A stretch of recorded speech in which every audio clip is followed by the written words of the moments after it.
I Rock 93.5, Ryan here with you and with me. You can see him April 18th at the Rust Belt. April 18th, by the way, let me just remind you, that is a Saturday. You always need a weekend night to party with Steel Panther. Steel Panther's drummer, Stix Zadinia. How you doing today, man? I'm good, Ryan. I am glad that we're coming to East Moline April 18th. Now, for those that don't know, Stix, you've been the drummer for Steel Panther since Steel Panther started. It would have been weird if they would have been like, hey, let's get this guy named Stix and have him play guitar, right? Yeah, it would have been very strange, first and foremost. Secondly, I think what we're really not paying attention to is how clairvoyant my parents were when they named me Stix. Because, I mean, they could have named me Stix, and I could have been a watchmaker, but that would have been weird. And I became a heavy metal drummer. I mean, I'm just saying kudos to you, Mom and Pop. Right. Got to give it up to them.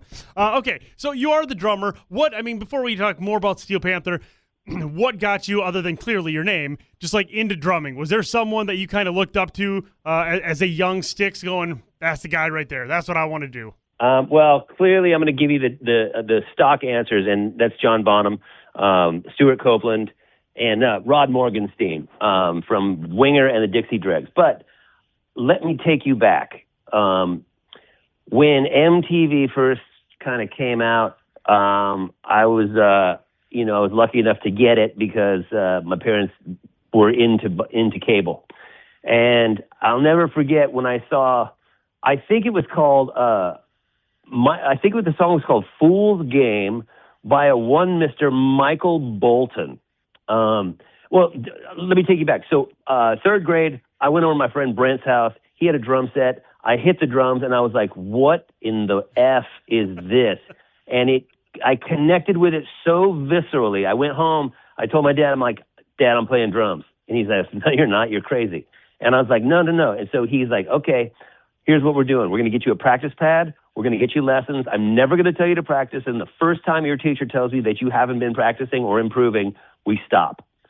Clearly, I faked my parents out into thinking I was practicing enough to keep going. And they ended up buying me a drum set when I was, later on. And it just became what it was. But I remember when that song Fool's Game by Michael Bolton came on MTV, my buddy, he was a guitar player, and it was rock. I mean, it wasn't the Michael Bolton that we know, right. But he actually had long hair with a sweet balding spot, and I used to air rock those drums so hard. It was fun. That's awesome. Michael Bolton helped create Steel Panther. Who would have known?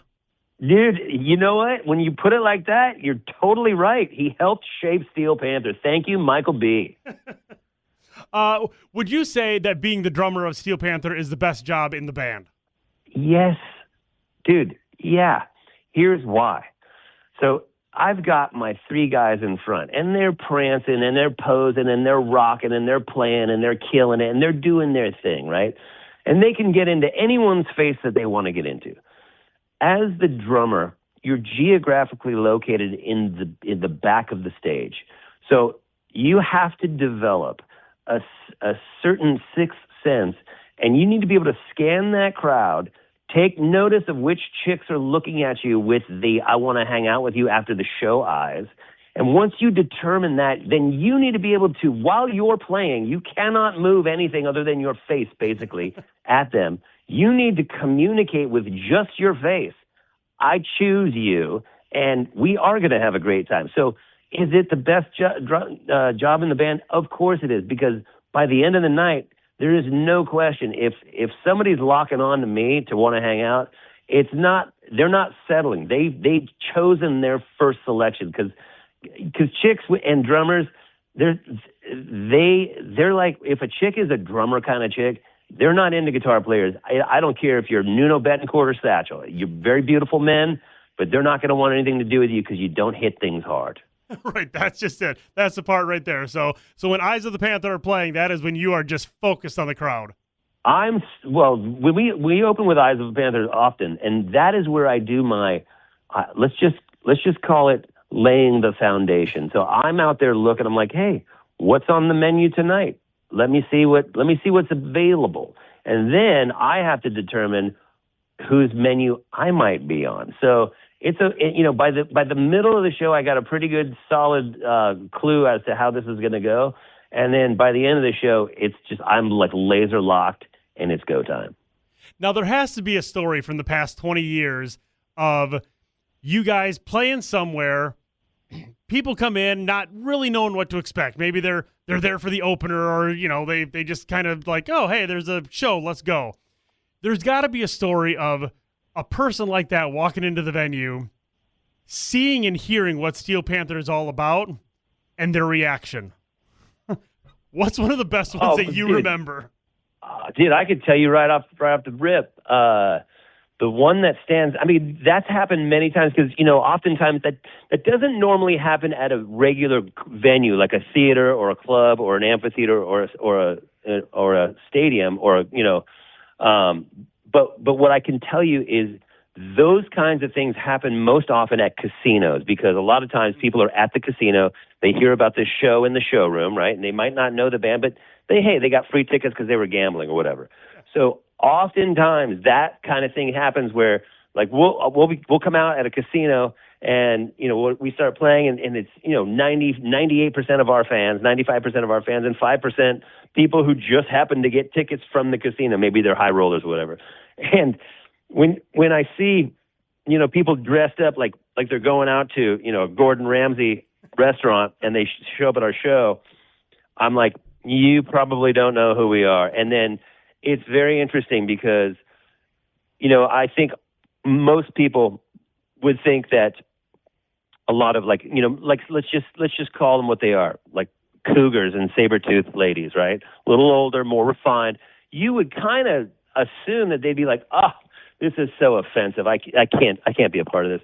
What generally happens is those ladies, they get way into it. And then the dudes, they're like, it goes 50-50. It goes one way where the dudes are like, dude, this ain't cool, we're leaving. And because he wants to, he doesn't want us to steal his chick. Right. Or it goes the other way where the dude's seeing his lady get riled up and he's like, dude, these guys are doing me a solid right now. And then they leave after the show. She's all riled up, he's all riled up, and then they go have the time of their life. Now, a lot of times at your shows, you'll invite the ladies up on stage for typically near the end of the night, because you never know what's going to happen once they're on stage. Has any of them ever knocked over the drum kit?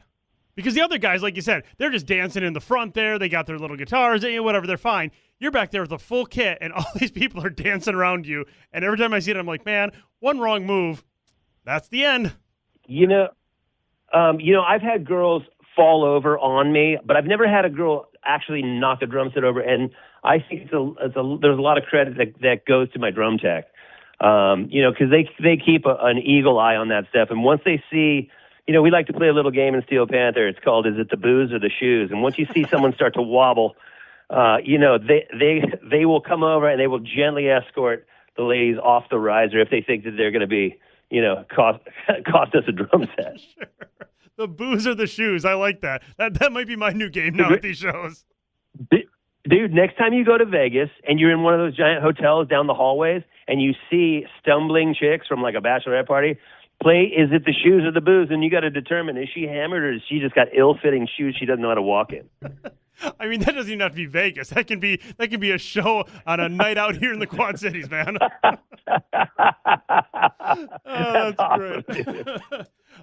We are talking with Stix, drummer of Steel Panther, April 18th at the Rust Belt. Okay, you guys have 6 studio albums. Now, when you're heading out on tour and you're getting ready and you look through all this material, how do you kind of determine, like, okay, what's the vibe on this one? Because this tour is the 2020 Sex Tour.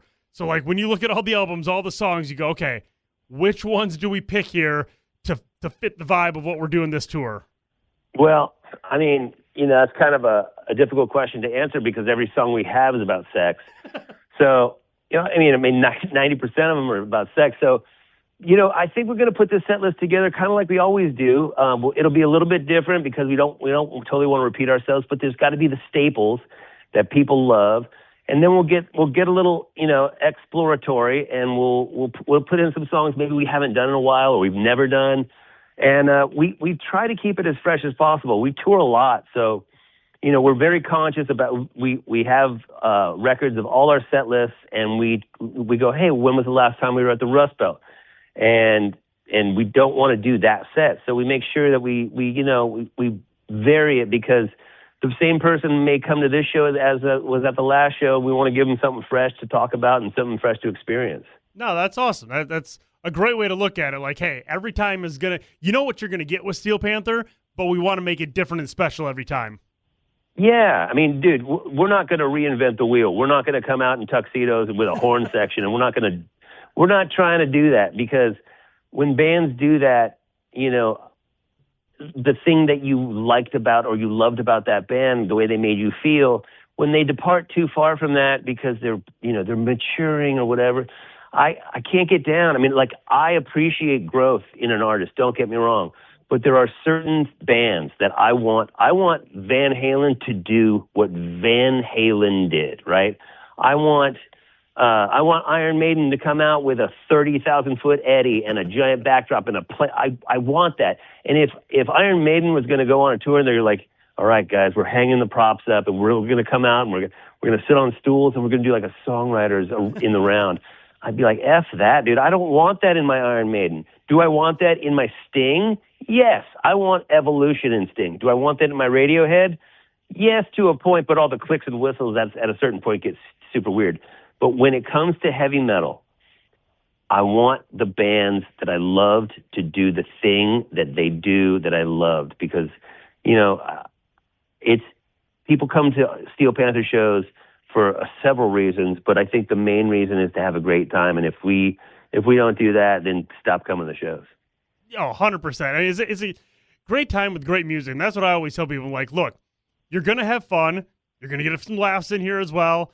But these guys are great musicians that are up there doing what a lot of us wish we could do. So it's got all of it all around for sure, man.